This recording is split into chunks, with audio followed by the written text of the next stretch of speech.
கேரள மாநிலத்துள்ள சபரிமலை ஐயப்பன் தரிசனம் மகர மண்டல பூஜைக்கான நடை திறக்கும் தேதி 16ஆம் தேதி நவம்பர் மாலை 5 மணிக்கு திறக்கப்படுகிறது. மகர மண்டல பூஜைகள் 17ஆம் தேதி அதிகாலை 3 மணிக்கு தொடங்கி டிசம்பர் மாதம் 27ஆம் தேதி வரை கிட்டத்தட்ட 41 நாட்கள் நடைபெறும். இதற்கான ஏற்பாடுகளை சபரிமலை தேவஸ்தான போர்டும் சபரிமலை அலுவலக அதிகாரிகளும் அரசு அதிகாரிகளும் ஈடுபட்டு வருகிறார்கள்.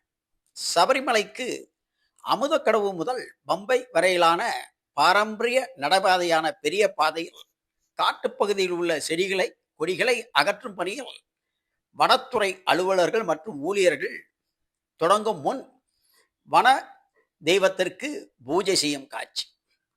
அதன் பின்பு அவர்கள் வனப்பகுதிக்கு சென்று பெரிய பாதையில் உள்ள பக்தர்கள் நடந்து செல்லும் வசதிக்காக பல்வேறு இடைஞ்சல்களை தந்து வளர்ந்திருக்கும் செடி கொடிகளை அகற்றும் பணியில் ஈடுபட்ட காட்சி.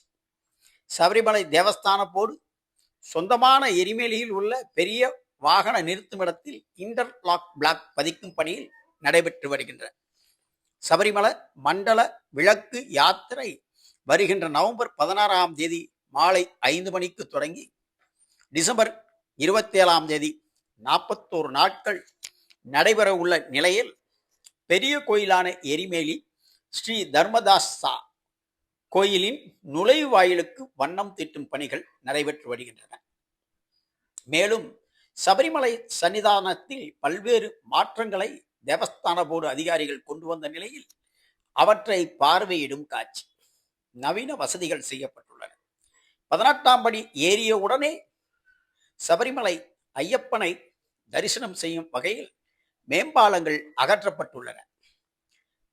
இந்த ஆண்டுக்கான மகர மண்டல பூஜையில் 17ஆம் தேதி முதல் நவம்பர் 29ஆம் தேதி வரை கிட்டத்தட்ட 22 லட்சம் பக்தர்கள் முன்பதிவு செய்துள்ள நிலையில் தினசரி ஆன்லைன் மூலம் 70,000 பக்தர்களும் ஸ்பாட் புக்கிங் மூலம் 20,000 பக்தர்களுக்கும் அனுமதி.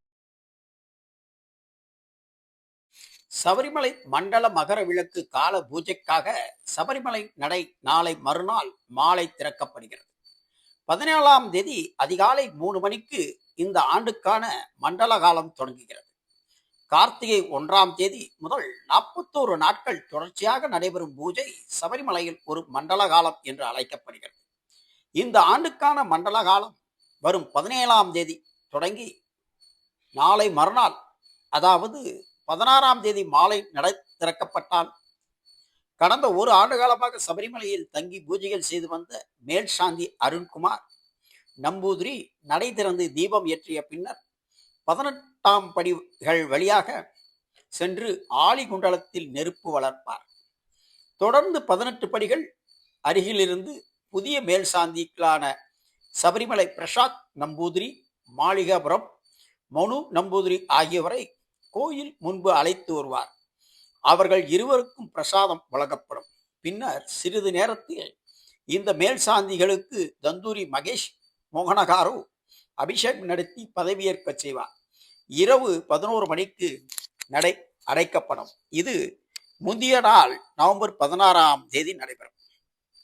17ஆம் தேதி அதிகாலை 3 மணிக்கு புதிய மேல் சாந்தி பிரசாத் நம்பூதிரி நடை திறந்ததும் இந்த ஆண்டுக்கான மண்டல காலம் தொடங்கும். நவம்பர் 16ஆம் தேதி முதல் ஜனவரி 26, 2026 10ஆம் தேதி வரை ஆன்லைன் முன்பதிவு தொடங்கப்பட்டுள்ளது. இந்த மாதம் 29ஆம் தேதி முன்பதிவு நிறைவு பெற்ற நிலையில் கிட்டத்தட்ட 22 லட்சம் பக்தர்கள் முன்பதிவு செய்துள்ளனர். தினசரி முன்பதிவில் 70,000 பேரும் ஸ்பாட் புக்கிங் மூலம் 20,000 பேரும் அனுமதிக்கப்படுகின்றனர். சரி, இந்த ஆண்டு பக்தர்கள் செய்ய வேண்டிய பூஜை கால நேரங்களை என்னவென்று பார்ப்போம். பக்தர்கள் பூஜைக்கான நேரம், அதற்கான கட்டணத்தை உங்களுக்கு நாங்கள் இப்பொழுது வழங்குகிறோம். சபரிமலையில் தினசரி பூஜைக்கான நேரமும் கட்டணமும் தினசரி காலை 3 மணிக்கு நடை திறக்கப்படும். இரவு 11 மணிக்கு நடை அடைப்பு. காலை 6 மணிக்கு தரிசனம் பக்தர்களுக்கு துவங்கும். இதில் படி பூஜை, காலாபிஷேகம், அத்தாளு பூஜை மற்றும் நெய் அபிஷேகம், கணபதி ஹோமம், அஷ்ட அபிஷேகம், உஷ பூஜை, உஸ்தான மன பூஜை மற்றும் படிபூஜை என பல்வேறு பூஜைகள் இருந்தாலும் காலை 6 மணிக்கு தீபாராதனையும் மாலை 6:30 மணிக்கு தீப ஆராதனையும் நடைபெறும். புஷ்ப அபிஷேகம் இரவு 7 மணி முதல் 9 மணி வரை நடைபெறும். அத்தாளு பூஜை இரவு 9:30 மணி முதல் நடைபெறும்.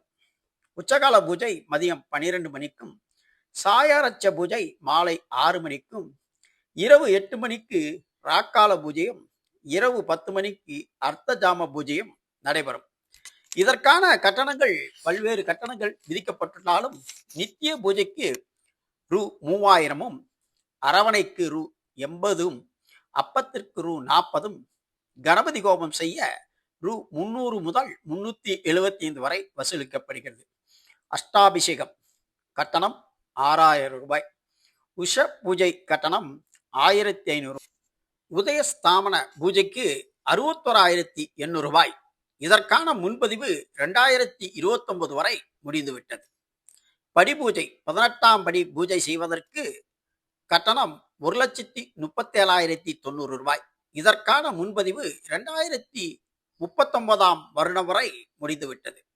நெய் அபிஷேகம் ஒரு தேங்காய்க்கு ரூ. 10. ஆன்லைன் முன்பதிவு விருப்ப கட்டணம் ரூ. 5. கட்டணங்களில் நடைமுறையில் மாற்றம் இருக்கலாம். மற்றும் விபத்து காப்பீடு, ஐயப்ப பக்தர்கள் வரும் வழியில் இறந்தால் ரூ. 5 லட்சம் காப்பீடு. மாநிலத்துக்குள் என்றால் உடலை ஊருக்கு கொண்டு செல்ல ரூ. 30,000, வெளிமாநிலம் என்றால் உடலை ஊருக்கு கொண்டு செல்ல ரூ. 1,00,000 வழங்கப்படும். இப்படி ஐயப்ப பக்தர்களுக்கு புதிய பூஜை முறையும் கட்டணங்களும் அறிவிக்கப்பட்டுள்ளன. சரி, ஐயப்ப பக்தர்கள் பின்பற்ற வேண்டிய நடைமுறைகள், விதிமுறைகள், புதிய விதிமுறைகள். பக்தர்கள், குறிப்பாக இருமுடி கட்டி கொண்டு செல்லும் பக்தர்கள் செய்ய வேண்டியது முக்கியமான இந்த பொருள்களை எடுத்து செல்ல தடை விதிக்கப்பட்டுள்ளது. இருமுடி கட்டுக்குள் சுற்றுச்சூழல் பாதுகாப்புக்காக இருமுடி கட்டில் கொண்டு செல்லக்கூடிய பொருட்கள் குறித்து புதிய வழிகாட்டுகள் வெளியிடப்பட்டுள்ளன. பிளாஸ்டிக் கழிவு, ரோஸ் வாட்டர், ஊதுபத்திகள் மற்றும் கற்பூரம் என்ற தேவையற்ற சுற்றுச்சூழலுக்கு மாசு தீங்கு விளைவிக்கும் பொருட்களை தவிர்க்குமாறு, அதேபோல் செயற்கை குங்குமம் போன்றவற்றை இருமடி கட்டுக்குள் கொண்டு செல்வதற்கு தடை விதிக்கப்பட்டுள்ளது. இவற்றை கோயில் ஊழியர்கள் கண்காணிப்பார்கள். அனுமதிக்கப்பட்ட பொருள்கள் பழுப்பு அரிசி, நெய் நிரப்பப்பட்ட தேங்காய், வெல்லம், வாழைப்பழம், வெற்றிலைப்பாக்கு மற்றும் காணிக்கை. 18ஆம் படி தரிசனத்திற்காக சபரிமலையில் புதிய தரிசன முறை அறிமுகப்படுத்தப்பட்டுள்ளது. இதன் மூலம் 18ஆம் படியில் இருந்து ஐயப்பனை நேரடியாக தரிசனம் செய்ய முடியும். இடையில் இருந்த மேம்பாலம் அகற்றப்பட்டுள்ளது. பக்தர்கள் கண்டிப்பாக ஆன்லைனில் முன்பதிவு செய்திருக்க வேண்டும் அல்லது ஸ்மார்ட் புக்கிங் செய்திருக்க வேண்டும். இதற்கு விருப்ப கட்டணம் ரூ. 5. இதற்கு விபத்து காப்பீடு, இன்சூரன்ஸ் வழங்கப்படுகிறது. மேலும் ஆதார் அட்டை அவசியம்.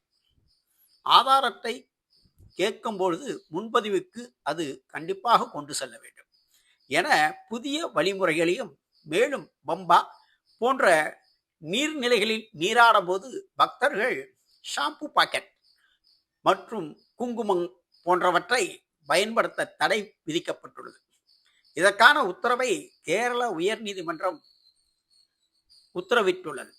எனவே பக்தர்கள் சபரிமலைக்கு செல்லும் போது அல்லது வாகனங்களில் செல்லும் போது வாகனங்களுக்கான ஆவணங்களை முறைப்படி இன்றைய காலகட்ட விதிப்படி அனைத்தையும் எடுத்து செல்ல வேண்டும் என்பது பொதுவான விதி. அல்லது அதிகபட்ச அபராதம் விதிக்கப்படும் என சபரிமலை தேவஸ்தான போர்டு குறிப்பிட்டுள்ளது.